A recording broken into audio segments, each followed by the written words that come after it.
Hello, hello mga katapyas! Kumusta po kayong lahat? Samahan niyo po akong magluto ng pusit mga katapyas. So heto nga po pala ang kanyang mga ingredients or recado. Ayan po, luya, sibuyas, kamatis, carrots, tapos onion leaves, tapos 2 piraso ng sili, at mga siguro 7 butil yan ng paminta. Ako po ang nagdikdik yan, hindi sobrang nadikdik pero okay lang.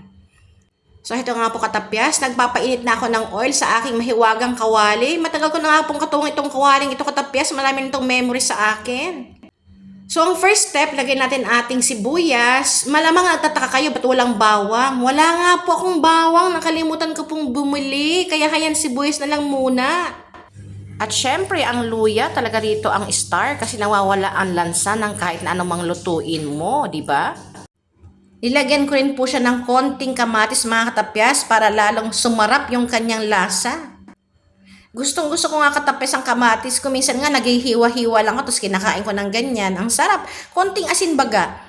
So heto katapyas, yung aking 17 pieces po yan na pusit. Binilang ko siya talaga kanina bago ko siya hiwain.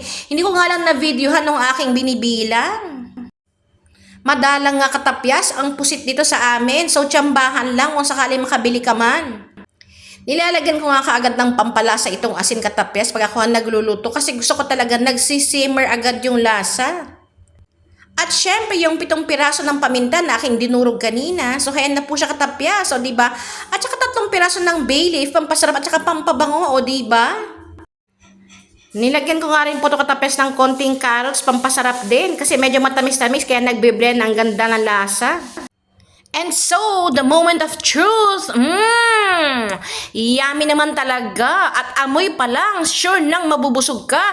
So ano pang inaantay nyo? Hali kayo dito sa akin at saluhan nyo akong kumain.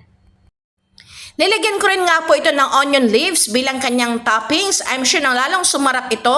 Share nyo naman po sa akin mga idol kung paano nyo lutuin ang inyong pusit.